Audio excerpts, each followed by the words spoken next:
Hello, I'm Aaron Traeger, a pediatrician with Advocate Medical Group, and today we're going to talk a little bit about sleep training your infant. Now, sleep training your infant is, it sounds like rocket science, and it may feel like rocket science, but in reality it's not. Now, the first thing that you need to understand about sleep training your baby is that it is totally unrealistic to expect your baby to sleep through the night before they're 4 months old. Okay, so just be prepared. The first 4 months or so are going to be pretty rough. But even though you have a newborn that's, a month old and they're, starting to act like maybe they are starting to be ready to sleep through the night a little bit, there's some things that you can do to really help push them in that direction so that when they're 4 months old, they'll be able to sleep through the night. So the first things first, if it is nighttime, if it is dark outside, you should not be encouraging your baby to stay awake. So what do I mean by that? Well, the first thing is leave the lights off. Okay, make it as dark as you possibly can for those nighttime feedings. Also, don't make a lot of noise. Don't sing to them. Don't talk to them. Just change the baby, feed them, and then you can put them right back down. Or if you want, especially in the beginning, to spend some time holding them and rocking them and things like that, that's okay. But as you get older and older, as you get closer to that 4-month mark, changing, feeding, and putting them right back down is exactly the way to go. So most babies, if you do that, if you have it completely dark, completely silent, they'll start to figure it out. They'll start to figure out, hey, I'm not getting anything from this except for my nutrition, so I'm just going to go back to sleep. And then the rest of the time during the day, forget about it. Go nuts. Hey, it's so good to see you. You're awake, and really enjoy that parent bonding time when right after a feed where they're so awake and they're so wanting to go during the daytime. But at night, nice and easy. Go nice and quiet, and hopefully they'll start to sleep. Hopefully start to sleep a little bit more. So then it's 4 months. So now your baby's 4 months old, and they're starting to act like they're ready to sleep through the night.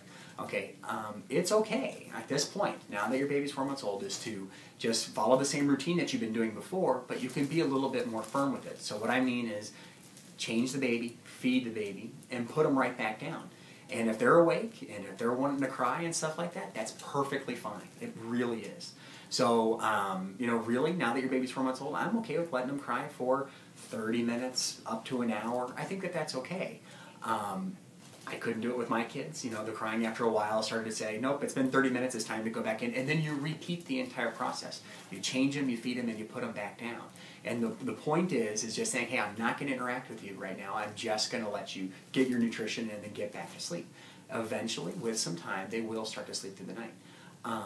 But if you can't do that, then that's okay. Now, at 6 months, it's a little bit different. So by the time you reach 6 months, from a nutritional point of view, your baby should be just fine sleeping through the night. Actually, by 4 months, in reality, 2 months, 3 months, 4 months, by that point, they should nutritionally be okay with sleep for 8 to 12 hours. But at 6 months, it's time to really push them a little bit harder. So now, it's not a nutrition thing, it's turned more into a behavioral thing.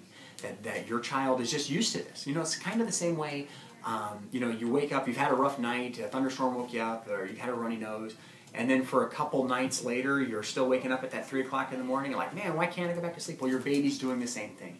They've been programmed to stay awake and wake up in the middle of the night frequently. So at this point, we change things a little bit. We change them, and you put them right back down, and you let them cry. It's perfectly fine. Let them cry for 30 minutes. Let them cry for an hour.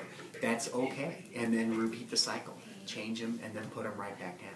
What you're doing is that you're telling them, hey, look, if there's something wrong, I'm going to come and I'm going to be able to save you and help you, but it's time for you to go to sleep, and it's time for you to stay down. And with time, it really, really does get better. Now, how long does this take? Well, I'd like to say with everybody, yeah, give it a couple days, it's going to work out perfectly fine. But most parents, they tell us within a couple days, within a week or so, their baby's now sleeping pretty good through the night.